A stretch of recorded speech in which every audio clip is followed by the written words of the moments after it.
as a business, right? Or even as a user or as a private business, right? How do you securely store your stuff, right?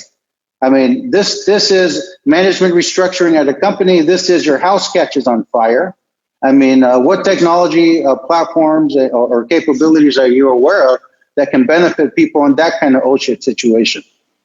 Yeah, I think, what's really great is there's a lot of storage is a big problem. You have so many, it's really the storage of data and where do you house that? And then how do you access it in those moments? And so, a lot of businesses, hey, we've got servers or we've got information, whether it's the cloud or on site. And the immediate thing they do is go, okay, we put our storage in the same location.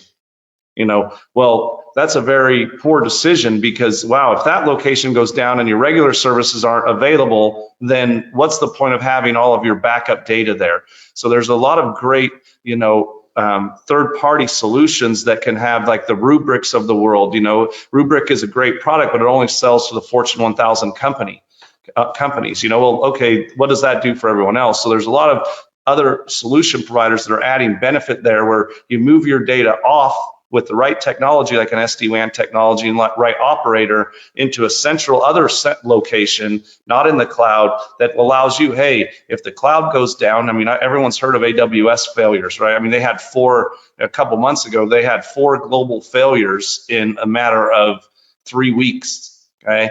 And they had, the cloud goes down. People think the cloud doesn't go down. It goes down and it can really impact your business. So by having your data in another location, you could spin up your own servers locally very quickly. It's all about speed, being able to do it in minutes, not days. So I think that's a real important aspect when you start looking at this. So that locations would be like a data center nearby, or the software hosts it and it remotely puts it in another location. How would that work? I mean, I know there's so many platforms. So you take like so they all, where do they put their stuff? They build their own data centers, okay? They've got the money. They build their own data centers where they've got their servers, okay? Well, I'm a big believer, and this is where Tony's business and my business come into play, of not having vendor lock with anything. So, okay, you make the decision to go to AWS, but then via the SD-WAN technology and links, you've got other providers that are in colo locations like a Switch, data center, or an Equinix, okay, that are outside of those providers, to where those companies are just co-location, and then other companies come in and build these services, right? So you move your data into, they have their own storage arrays, and you move your data into there so that, hey, I know that the likelihood of having a location, my AWS West location, and a location in Michigan of where this backup data, it's about mitigating risk and those oh shit factors. It's unlikely that the California has an earthquake and Michigan has a problem at the same time.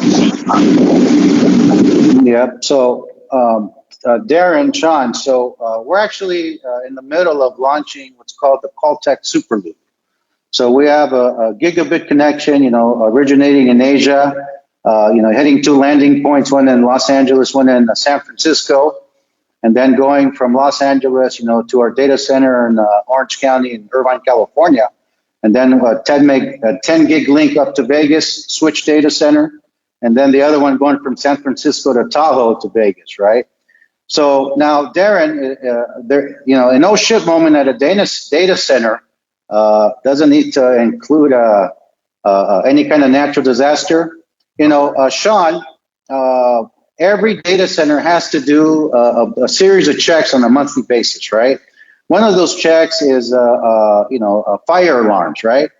And so they have to simulate, what happens in case of a fire. So they have to trigger all the alarms to make sure all the safety mechanisms fall into place, right?